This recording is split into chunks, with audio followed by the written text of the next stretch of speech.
ಪ್ರಕರಣದ charge sheet ಸಲ್ಲಿಕೆಗೆ ಪೊಲೀಸರು ಸಿದ್ಧತೆ ಮಾಡಿಕೊಂಡಿದ್ದಾರೆ. ಸೈಬರ್ ಪೊಲೀಸರಿಗೆ ವಿಜಯಲಕ್ಷ್ಮಿ ಅವರು ದೂರನ್ನು ಕೊಟ್ಟಿದ್ರು. ಸ್ಟಾರ್ಟಿಂಗಲ್ಲಿ ಸ್ವಲ್ಪ ಡಿಲೇ ಮಾಡಿದ್ರು. ಅದಾದಮೇಲೆ ಕಮಿಷನರ್ಗೂ ಕೂಡ ವಿಚಾರ ಹೋಯಿತು. ತಕ್ಷಣ ಎಚ್ಚೆತ್ತುಕೊಂಡಂತಹ ಪೊಲೀಸರು ಅದರ ಆಳಕ್ಕೆ ಹೋಗಿ ಒಟ್ಟು 6 ಜನರನ್ನ ಬಂಧನ ಮಾಡಿದ್ರು. ಇದೀಗ ಸುಮಾರು 50 ಪುಟಗಳ ಚಾರ್ಜ್ ಶೀಟ್ ಸಲ್ಲಿಕೆಗೆ ರೆಡಿ ಆಗ್ತಾ ಇದ್ದಾರೆ. ಪ್ರಕರಣ ಸಂಬಂಧ ಆರೋಪಿಗಳ ಹೇಳಿಕೆ ಹಾಗೆ ಪೋಸ್ಟ್ಗಳ ಸಾಕ್ಷಿ ಇದ್ದಾವೆ. ಈತ ಸೋಷಿಯಲ್ ಮೀಡಿಯಾಗಳ ಕೇಂದ್ರ ಕಚೇರಿಗೆ ಪತ್ರ ಬರೆದಿದ್ದಾರೆ. ಸೈಬರ್ ಪೊಲೀಸರು ಆರೋಪಿಗಳ ವಿರುದ್ಧ 60 ದಿನದ ಒಳಗೆ ಚಾರ್ಜ್ ಶೀಟ್ ಸಲ್ಲಿಸಬೇಕಾಗುತ್ತೆ. 60 ದಿನದ ಒಳಗಡೆ ಚಾರ್ಜ್ ಶೀಟ್ ಸಲ್ಲಿಸದಿದ್ರೆ ಜಾಮೀನು ಸಿಗುತ್ತೆ. ಅಂದರೆ ಜಾಮೀನು ಸಿಗದೇ ಇರೋ ಥರ ನೋಡ್ಕೊಳ್ತಾ ಇದ್ದಾರೆ. ಹೀಗಾಗಿ ಇನ್ನೊಂದು ವಾರದಲ್ಲಿ ಚಾರ್ಜ್ ಶೀಟನ್ನು ಸಲ್ಲಿಕೆ ಮಾಡಬೇಕಾಗಿದೆ. ಯಾಕೆಂದರೆ ಅರೆಸ್ಟ್ ಆಗಿ ಅಷ್ಟು ದಿನ ಆಗುತ್ತೆ. ಈಗ 60 ದಿನದ ಒಳಗಡೆ ಚಾರ್ಜ್ ಶೀಟ್ ಆಗಬೇಕು. ಇಲ್ಲದೇ ಇದ್ದರೆ ಮತ್ತೆ ಅವರು ಹೊರಗಡೆ ಬರುವಂಥ ಚಾನ್ಸಸ್ಗಳಿರುತ್ತೆ. ಮತ್ತಷ್ಟು ಮಾಹಿತಿ ನಮ್ಮ ಪ್ರತಿನಿಧಿ ಸಂತೋಷ್ ನೀಡ್ತಾರೆ.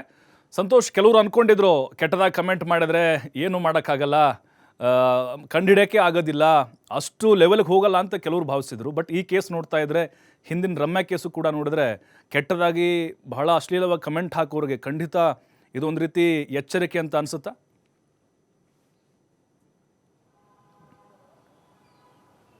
ಖಂಡಿತವಾಗಿಯೂ ಪ್ರಭು, ಯಾಕಂತ ಹೇಳಿದ್ರೆ ಈಗಾಗಲೇ ವಿಜಯಲಕ್ಷ್ಮಿ ಪ್ರಕರಣವನ್ನು ಗಮನಿಸಿದಾಗ ಅವರು ಯಾವಾಗ ದೂರನ್ನು ಕೊಡ್ತಾರೆ, ದೂರು ಕೊಟ್ಟ ಬೆನ್ನಲ್ಲೇ ಸೈಬರ್ ಪೊಲೀಸರು FIR ಅನ್ನು ದಾಖಲು ಮಾಡ್ತಾರೆ.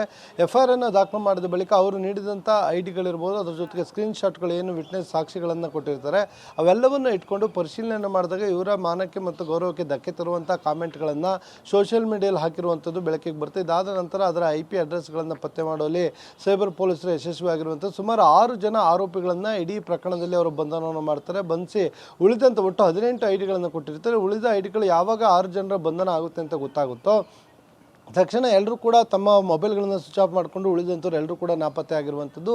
ಇನ್ನು ಕೆಲವರು ನಕಲಿ ಫೇಕ್ ID-ಗಳ ಮುಖಾಂತರ ಈ ರೀತಿಯ ಬ್ಯಾಡ್ ಕಾಮೆಂಟ್ಗಳನ್ನು ಹಾಕಿರುವಂಥದ್ದು. ಹೀಗಾಗಿ ಇದಕ್ಕೆ ಸೋಷಿಯಲ್ ಮೀಡಿಯಾ ಅಂದರೆ ಇನ್ಸ್ಟಾಗ್ರಾಮ್ ಇರ್ಬೋದು, ಫೇಸ್ಬುಕ್ ಇರ್ಬೋದು, ಮೆಟಾ ಇರ್ಬೋದು, ಇಂಥದಕ್ಕೆ ಈಗಾಗಲೇ ಸೈಬರ್ ಪೊಲೀಸರು ಪತ್ರಗಳನ್ನು ಬರೆದು ಆ ಮುಖಾಂತರ ಯಾರು ಇದನ್ನು ಯೂಸ್ ಮಾಡ್ತಾಯಿದ್ರು ಹೀಗೆ ಒಂದಿಷ್ಟು ಮಾಹಿತಿಗಳನ್ನು ಕೂಡ ಅವರಿಂದ ಕೇಳಿರುವಂಥದ್ದು. ಅದರ ಜೊತೆಗೆ ಇದನ್ನು ಹೊರತುಪಡಿಸಿ ಯಾವುದೇ ಬೇರೆ ರೀತಿಯ ಸಾಕ್ಷ್ಯಾಧಾರಗಳು ಪೊಲೀಸರಿಗೆ ಅಂದರೆ ಎಸ್ಟಾಬ್ಲಿಷ್ ಮಾಡಲಿಕ್ಕೆ ಕಷ್ಟ ಆಗುತ್ತೆ.